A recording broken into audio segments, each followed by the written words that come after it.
Ragebreed meet and greets. Karina Sher interviews Nige from Onslaught. Hi guys, it's Karina from Ragebreed and I'm here with Nige from Onslaught. How are you doing, Nige? Hi Karina, I'm fine, thanks. And yourself?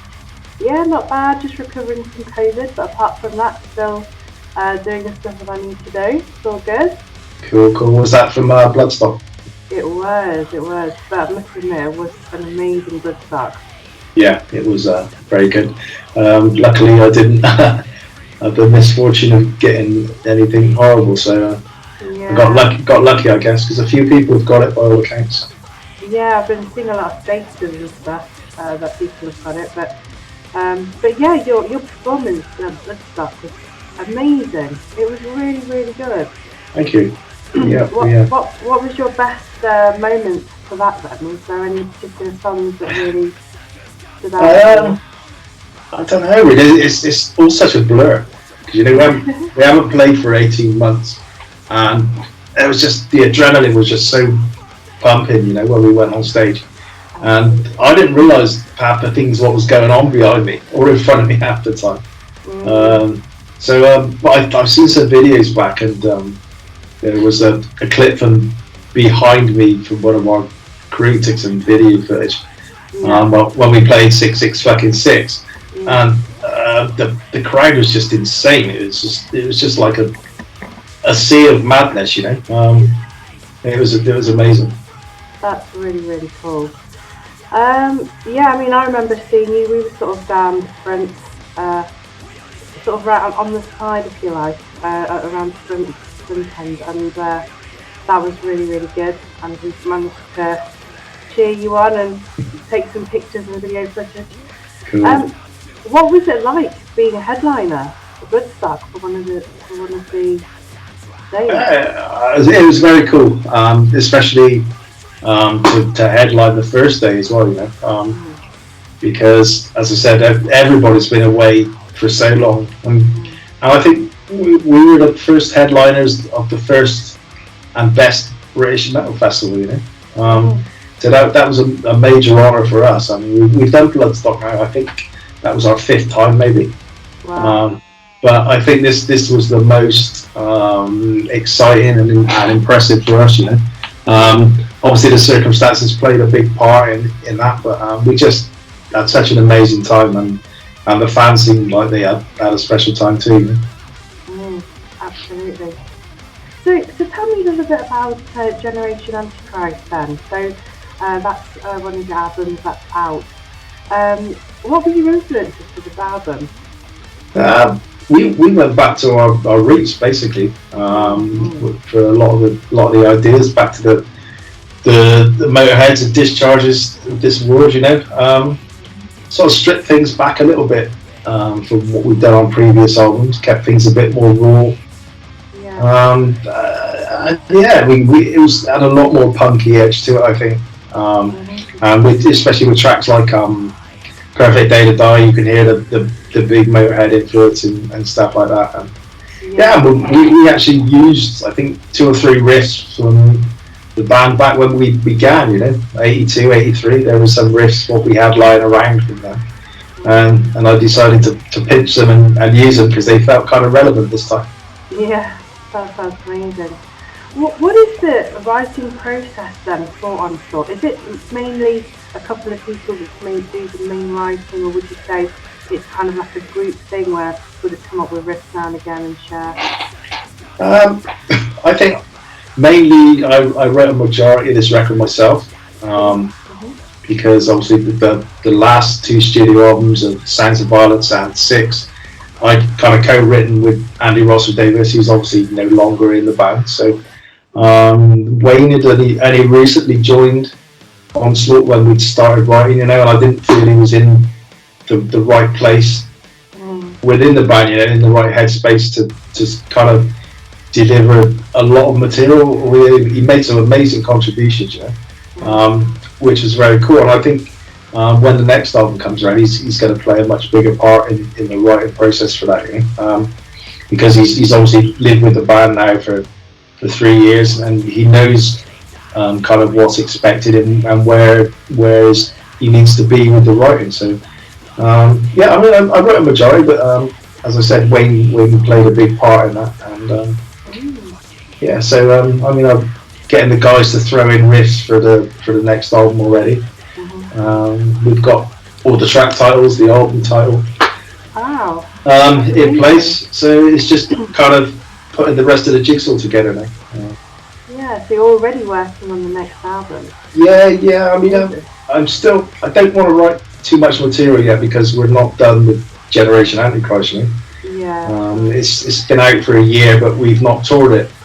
Generally, by now, with an album in the first year, we'd have done maybe 4 or 5 tours and lots of festivals. So, unfortunately, they all got cancelled, and we've got to wait until next year to do the Generation Antichrist promotion. So, I don't want to write another Generation Antichrist 2. So I need to get that album out of the system first before we to write properly. You know? Yeah. And I suppose with COVID, it's delayed so many things, hasn't it? And it's like, it's been such a difficult period for bands, I think, just because of the fact that, you know, normally you would be going on tour, you'd be playing festivals, for example, you know, and it's very lucky that we managed to get Bloodstock open this year, you know, especially with what's going on. Yeah, I mean, the first 6 or 7 months, I guess, for us were kind of okay because we'd finished off the writing and then we started the recording of Generation Antichrist, and then all the promotion that came after that. So we were really busy up until, I guess, sort of end of September, October last year. But we were fully expecting then to be able to go out on tour maybe sort of November time. But obviously that all kept getting knocked back. And that's when it started to get a bit tough, you know. And then the festivals disappeared again for the second year running. But thankfully we got Bloodstock, you know. And what an event that was. Yeah, absolutely. What was your favourite thing about Bloodstock then this year? I mean, what was the thing that you would take back as a big memory? Just the crowd. I mean, it was just immense. There was thousands of people outside the tent as well. You know, it was absolutely rammed in there, and we got to put on a great show. You know, the guys from Bloodstock allowed us the full pyro set and everything. And everybody was happy with that. We had all the health and safety checks as it was in a tent. You know, so it was just nice to go out our first show back and put on such a show for the fans, you know? Yeah, absolutely. And we're looking forward to having you in Ragebreed magazine issue 2 as well. So you're going to be into the tip section. Cool. So we're looking forward to having you on there as well. And the other thing I wanted to ask was, so you know when you first started getting into sort of like, you know, the heavy stuff, thrash metal and all that stuff, what were your influences back then? You know, was it something that has this genre been the main thing that you've been into for a very long time, or did you have different types of influences? What was it that drove you to get into music? It's kind of weird. I mean, I was when I was a young kid, I was heavily into the Kinks, so my parents told me, which was obviously when I was I think I was like 2 or 3, but. It was a kind of signal, you know. The Kinks were a very heavily guitar-based band back then, and obviously influenced many bands like the likes of Van Halen and the Stranglers and stuff. So then, as I got a bit older, I got into things like the Sweet and T-Rex, which again were very guitar-based bands, which kind of led me to my early teens, and then punk music came along. Sex Pistols and the Clash and stuff like that. Great band. And then as I guess I became seriously into music, it was Motorhead and Discharge. So yeah, I mean, I quite like my influences back through and where it's led me to go, you know. And I still love those bands today. I'm actually going to see Discharge tomorrow night in Bristol, so amazing. That's going to be cool. And I got to meet the guys from the Sweet, and Andy was one of my heroes, you know, back in the day. So yeah, that was nice. Very cool. Yeah, that sounds really, really good. Yeah. So for you personally, when it comes to Generation Antichrist, what's your favourite track on the album? Oh, that's a tough one, Karina. Very tough. Yeah. Oh wow. Wow, that is a tough one. I think probably I'm gonna say either Strike Fast, Strike Hard, or Bow Down to the Clowns. Yeah. I think Strike Fast, Strike Hard. I think we used the chorus as one of the riffs we had back from the early '80s, you know, and we used that for the chorus. So it's got that real nice sort of punky kind of discharge edge to it. And Bow Down to the Clowns is just ultra heavy for us, you know. So they're probably either or. One day it could be one, and next day the other. Yeah, it's good to know. It's good to know that you have a few favourites, because I know that a lot of bands have their particular favourites they like to play live as well. You know, they're like, oh yeah, I love this song, but this song live I really was doing because it gets the crowd up into it. Yeah. Are those the songs that do that for you? We still got to learn because that was the first time we played both tracks live, you know. So, but both. Yeah, I suppose so. Yeah. Yeah, both tracks, especially we played London Underworld last week as well. Bow Down to the Clowns has been going down amazing, Yeah. particularly well. So you know, obviously it was the major single off the album, but the response it's been getting live has been superb. So yeah, we're going to test the water. I think we'll chop and change it a few times over the coming shows and see what goes down best before we kind of establish any particular songs in as a regular in the set. Yeah, absolutely. No, I agree. That's so cool. So, what are your plans then for the rest of the year, would you say? Yeah, good one. I think we've only got one show booked at the moment, and that's Damnation Festival in Leeds, November. So I don't think we'll be venturing outside the UK this year. We've got California Death Fest booked for the end of January, so that's going to be touch and go. I think I know the Americans are having shows, but they're not actually physically giving out any work visas at the moment. So the process is going ahead for work visas, but we don't know whether we're going to be able to get the interviews to make the show. You know. So we just got to wait and see, and then we've got, I think, Maryland Death Fest in May after that as well. That's in the States again, so there's still a lot of waiting. You know, we're physically booking a European tour for September 22 this time next year, which seems a long way away, but it's the only way we can work it. I mean, nobody knows what they're doing really. So many bands trying to book tour slots, so we just have to be very careful with what we pick and choose, you know. Yeah, absolutely. Yeah, so in terms of the band members and the whole energy of the band, what are you guys like? Do you talk to each other a lot daily, or is it kind of like you see each other now and again, or what's it like being in Onslaught? Well, up until the first rehearsals for Bloodstock, we hadn't been in the same room together for over a year. And that was really weird. But it didn't see its time has flown by so quickly. You know? I'd obviously seen Dave when he was recording the vocals for Generation Antichrist, and Wayne came in on some of the sessions with Dave to help out and do backing vocals and stuff. But that was the first time it had been a year since we'd seen each other, which is really, really bizarre. But yeah, well, we speak every day basically. I mean, especially what's going on at the moment, because there's a lot of planning going on for next year. We're all kind of discussing what we're doing, where we're going. So yeah, we're in touch every day. Yeah. Okay, so let's look at something out of music then. Let's talk about what kind of hobbies do you have apart from music? Is there anything like that you enjoy doing? What do you do to relax, for example? Just go out socialising, really. Seeing your friends and stuff and having a few days. Oh, my other main thing outside of music is football. So I go to football a lot when we're not on tour and stuff. So. Oh, nice. So which team do you support then? Chelsea fan. Cool, nice. We've been me and my boys season ticket holders now for like 20 odd years. So.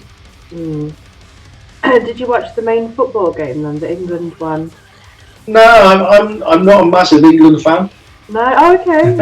I don't really follow international football too much, No. Because there's too many club rivalries in the England team with Chelsea. I can't find myself supporting Tottenham, Man United players. Yeah, that's fair enough. And have you ever played football yourself? Yeah, I used to play. I used to manage as well. Did you? Wow. Before Onslaught got back together. It was something I did after Onslaught that I got really into football. Managed a team, our local pub team on a Sunday, and then I got involved in a fairly senior standard of football on a Saturday, as well. In managing as well, it was great. But then started to just take over my life. Just go to watch football and running two teams at the same time. Then me and my partner had two little lads, and I had to sort of take a step back then because the family needed a bit more time than the football team. Yeah, understandable. Yeah, it's interesting, isn't it? Because sometimes you find that there's loads of things that you want to try and do, but it's so hard to fit out so many things into like a day even. I know, it's mad. It's just life's just a complete blur all the time. So I just sit back there and just watch football from the stands, and that's it. Yeah. No, that's really interesting because you do tend to, when we're interviewing bands and things, it's really nice to hear some of the other things that they're into. It's like we interviewed Aaron from My Dying Bride, and he's into poetry and stuff. Right. It's really interesting to hear from you that you've got the side that's sort of sporty and or football orientated and stuff. Yeah. Okay then. So we know that Onslaught have got a few gigs lined up coming up and everything. Yeah. What would be your ideal festival to play next? Well, next we've got some good ones coming up at the moment. Hopefully, whacking a reschedule in their bill, which we were due to play this year. So hopefully we get rescheduled for next year, which would be nice. It'd be nice to take the Generation Antichrist show for that. I think we're doing Bang Your Head Festival, Party Sound Festival, Brutal Assault. There's loads. We've got loads of festivals, so hopefully we can add to the list for that because we've got some. As I said, it's going to be our 40th anniversary next year. Wow, amazing! We've got some special plans in discussion at the moment for that. So hopefully it's going to boost the profile further for the band then. And I think the fans are going to really dig what we got lined up if it happens. It's going to be very cool. It's exciting me. It's excellent. So. I can't wait to hear it.